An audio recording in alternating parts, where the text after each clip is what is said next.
Welcome back to the Secondhand Showcase, everybody. Coming at you from Super Freezing Shooter Supply in Loveland, Ohio. What we have here today is a pretty neat little gun, and I haven't seen one of these in a very, very long time. And actually, the owner of this shop says he hasn't seen one in person in about 30 years.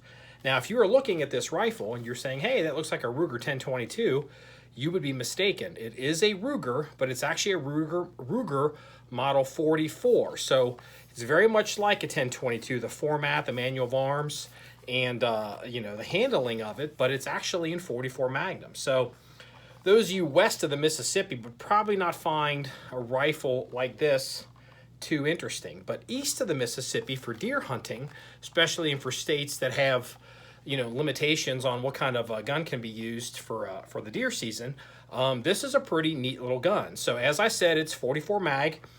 I would assume 44 special would work, but I honestly don't know. I could be mistaken on that. This example is a 4-shot rifle.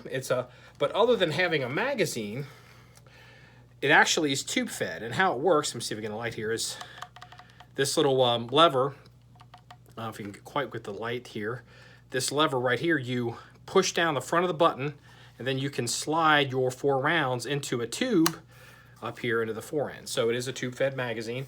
It has sights very similar to a 1022. So if you like a Buckhorn style rear and a brass bead front, this definitely has it going for it. Not sure on the age of this rifle or what kind of wood it is. I'm not really a huge wood person, but this wood only has, as far as I can tell, one flaw in its finish, and there's a small scratch right here. So I would venture to guess that the previous owner of this rifle looked at it as a collectible and not as a hunting gun, because this gun does not look like it's been out into the field much, if at all. As far as any particular highlights on the gun, as far as we can tell, or at least as far as I can tell, the metal on the gun is blued finish. So typical for probably the period. It's not like a shake and bake, but you can see by looking at it that it's cherry. That's my fingerprints on the top of the receiver. Let's see here. The bolt catch, it locks open, and the same button that you push to feed in into the magazine tube, you push this in, and that rides the bolt forward. This example, you can tell it is tapped for a scope rail. You can see the little screws in there. You can just barely make it out, but there are two little circles that are blanked off in the top of this receiver. It looks like it was done at the factory. I am not sure why that is there. Perhaps it's forward positions for screw threads that were not put in, or maybe some other type of scope mounting system that I'm not aware of. So as far as anything else, the front band is just a band.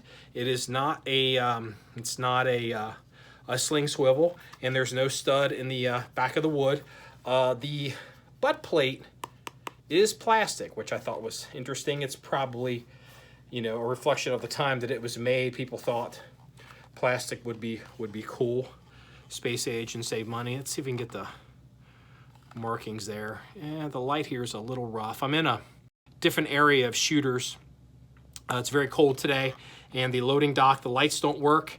And since it's 15 degrees outside, if I open up the doors, we'll freeze to death. So we're going to be filming in here into one of the other rooms. So if this is something that you would be interested in knowing more about, you could contact Shooter Supply in Southern Ohio. You can go to our website, John1911.com. That's JOHN1911.com, and we'll have a link that you can, contact them directly, or look up Shooter Supply, in the phone book. So anyway, remember, it's all about shooting guns and having fun. Everybody, have a good day.